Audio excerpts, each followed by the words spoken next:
Hello welcome to Suman TV. నేను మీ శ్రీను. ప్రస్తుతం ఇక్కడ కాకినాడ జిల్లాలో జరిగినటువంటి చిన్నారి జ్ఞానేశ్వరి మిస్సింగ్ కేసుకు ఒక హిస్టరీగా మారిందనే చెప్పుకోవచ్చు. దానికి సంబంధించి ప్రస్తుతం మనం సిహెచ్ అగ్రహారం ఏదైతే ఈ యొక్క పామాయిల్ తోట ఉందో, పామాయిల్ తోట మొత్తం కూడా ఇక్కడ పోలీసు వారు అలాగే ఎన్డీఆర్ఎఫ్, ఎస్డీఆర్ఎఫ్ బృందాలు కూడా గత వారం రోజుల నుంచి కూడా మొత్తం జల్లెడ పెట్టినటువంటి పరిస్థితి అయితే ఇక్కడ కనిపిస్తుంది. దీనికి సంబంధించి ఎవరైతే మనకి ఇక్కడ రూరల్ సిఐ ఉన్నారు, అయితే ఇన్ఛార్జ్ గా కూడా ఈయన ఉన్నారు. ఆయన అడిగి తెలుసుకుందాం అసలు ఏంటి ఈ కేసు పురోగతి ఎంతవరకు వచ్చింది, ఏంటి అసలు. అలాగే మధ్యాహ్నం కూడా కుక్కకు మళ్ళీ జిపిఎస్ ట్రాకర్ కూడా యాడ్ చేశారు. దాని గురించి కూడా ఒకసారి అడిగి తెలుసుకుందాం. సార్ చెప్పండి, అసలు ఏంటి ఈ వారం రోజులు గడుస్తున్న పాప తల్లిదండ్రులు ఒక పక్క ఆవేదన, అలాగే చుట్టుపక్కల ప్రజలందరూ కూడా చాలా ఇబ్బందులు పడుతున్నారు. ఈ యొక్క పాప ఎప్పుడు వస్తుంది అని కూడా ఆశ్చర్యంలో ఉన్నారు. ఏం చెప్తారు మీరు? ఇప్పుడు పాప మిస్ అయ్యి 6 రోజులు అవుతుంది.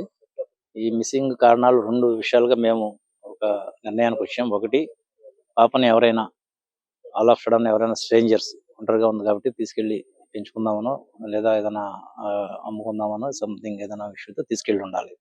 రెండవది, ఇక్కడ అంత రిజర్వ్ ఫారెస్ట్ ఉంది కాబట్టి ఏదైనా వైల్డ్ యానిమల్ పాపని తీసుకెళ్లి అడవులలో డీప్ ఫారెస్ట్ లోకి తీసుకెళ్లిపోయి ఉండొచ్చు. ఈ 2 యాంగిల్స్ లో ఫస్ట్ ఈ ఫారెస్ట్ లో ఆ పాప డిహైడ్రేట్ అయి పడిపోయినా లేదా ఇంకోటి జరిగినా నైట్ టైం ఏదైనా యానిమల్స్ క్యాచ్ చేయొచ్చు అనే ఉద్దేశంతో మొత్తం ఎంటైర్ టెరైన్ ని మనం సెర్చ్ ఆపరేషన్ చేసాం, కోమింగ్ చేసాం. అయితే అటువంటి ఆనవాళ్ళు ఏం దొరకలేదు. రెండవది, ఇంకా ఎవరైనా క్యాచ్ చేసి ఉండొచ్చు. ఆ యాంగిల్లో ఈ రోజు వరకు ఇంకా నడుస్తూనే ఉంది. డంప్ కాల్స్ అనలైజ్ చేయడం, CCTV ఫుటేజెస్ వెరిఫై చేయడం, ఈ ఆటో వాళ్ళు ఎవరైనా తీసుకెళ్ళి ఉంటే ఆటో యూనియన్ వాళ్ళు పిలిపించే వాళ్ళందరికీ తరోగా ఎగ్జామిన్ చేయడం.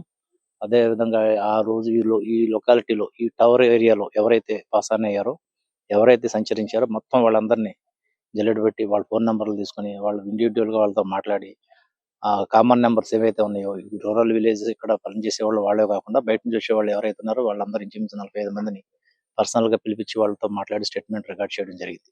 అయితే ఇప్పటి వరకు మనకు ఆ యాంగిల్ లో కూడా ఏం రాలేదు. ప్రధానంగా చూసుకుంటే ఈ యొక్క పాప మిస్సింగ్ కేసులో కుక్క కీలకంగా మారినట్టు కూడా ఇక్కడ అందరూ కూడా చెప్పడం జరుగుతుంది. కుక్క వెళ్ళటం, ఒక 2 రోజుల తర్వాత మళ్ళీ రావడం, మళ్ళీ వెళ్ళడం, మళ్ళీ నిన్న అర్ధరాత్రి దాన్ని తీసుకొచ్చి బంధించి నార్మల్ స్థితికి వచ్చి జిపిఎస్ కూడా ట్రాకర్ దానికి అమర్చారు. జిపిఎస్ ట్రాకర్ ద్వారా ఏదైనా క్లూ దొరికే అవకాశం ఉందంటారు? కుక్క పాప కూడా వెళ్ళింది. వాళ్ళిద్దరికి బాగా దగ్గరే అనుబంధం. అంటే కుక్క పాపను వదిలిపెట్టి ఎప్పుడు ఉండదు. నైట్ టైం కూడా ఇద్దరు ఒకే మంచం మీద పడుకుంటారు. ఆ టైం కూడా ఇక్కడ ఎవరో ఆ పాపని ఒంటరిగా ఉందని పట్టుకోవడానికి ప్రయత్నం చేస్తే అతని మీద కూడా కుక్క అటాక్ చేసింది. అతను వదిలేసి వెళ్ళిపోయాడు. కాబట్టి లాస్ట్ సీన్ వరకు పాప ఎక్కడైతే ఉందో, ఏదైతే ప్రదేశానికి వెళ్ళిందో ఆ ప్రదేశానికి కూడా వెళ్ళి ఉండొచ్చు అనే అనుమానంతో మేము కుక్క వచ్చిన తర్వాత అనే ఒక మూమెంట్ తెలుసుకోవడానికి కుక్క ఎక్కడికి వెళ్తే అక్కడ పాప ఏదైనా అక్కడి నుంచి మిస్ అయిందా లేకపోతే అక్కడ ఉందా ఏమైందని తెలుసుకోవడానికి దానికి ఒక GPS ట్రాకర్ అమర్చాము. దానివల్ల కుక్క మూవ్మెంట్ ఈ రోజు స్టార్ట్ అయింది. ఈ రోజు మార్నింగ్ ఒక 8 కిలోమీటర్లు తిరిగి వచ్చింది. అవన్నీ కూడా పాయింట్లన్నీ కూడా మనం కూడా డ్రోన్ కెమెరాతో ఫాలో చేస్తున్నాము. ఇంకా 1 or 2 days తర్వాత కొద్దిగా నార్మల్ అయిన తర్వాత కొద్దిగా ప్యానిక్ గా ఉంది. డెఫినెట్ గా ఆ ప్రదేశానికి వెళ్తుంది, మనకి క్లూ వస్తుందని ఆశతో ఉన్నాం. దీనికి సంబంధించి కుక్క వెళ్ళటం మళ్ళీ రావటం కూడా జరుగుతుంది. అంటే ఈ రోజే కుక్కని ఇక్కడ GPS ట్యాగ్ వేయడం జరిగింది. ఈ రోజు అంటే ఈ రోజు నైట్ కి వెళ్లే అవకాశాలు ఉండొచ్చు, ఏదైనా క్లూ దొరకచ్చు అని కూడా మనకి ఏదైతే సీఏ గారు ఉన్నారో సీఏ గారు చెప్పడం జరిగింది. అయితే దీనికి సంబంధించి ముఖ్యంగా ఇది జనవరిలో పాప తల్లి అయితే నేను ఒక మాట చెప్పడం జరిగింది ఇంటర్వ్యూలో అందరికీ కూడా. ఏదైతే జనవరిలో కారు గొడవ ఒకటి జరిగింది, అది కొంచెం పెద్దగా ఇష్యూ అయింది. దాంట్లో కూడా మాకు ఏదైనా కొంచెం అనుమానాలు ఉన్నాయని కూడా తల్లి చెప్పడం జరిగింది. దానిపైన మీరే? అదే ఇప్పుడు వాళ్ళందరినీ కూడా ఎగ్జామిన్ చేసాం.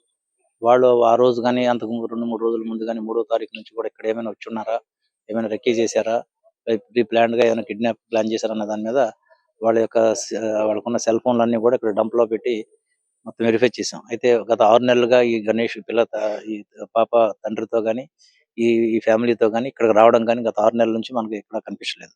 కాబట్టి అది రూల్ అవుట్ చేసినట్టు. వాళ్ళకేమీ సంబంధం లేదు. ఈ ఏదైతే ఈ ఘటనకు సంబంధించి చుట్టుపక్కల అంతా కూడా పక్క గ్రామాల్లో అన్ని గ్రామాల్లో కూడా జల్లెడ పట్టడం జరిగింది. ప్రతి ఒక్కరిని కూడా ఇంచు ప్రతి ఇంటిని కూడా ఎంక్వైరీ చేయడం జరిగింది. అయితే ఈ కేసు పురోగతి త్వరలోనే ముగుస్తామని కూడా సిఐ చెన్నకేశ్వరరావు చెప్తున్నారు మనతోటి. Over to studio.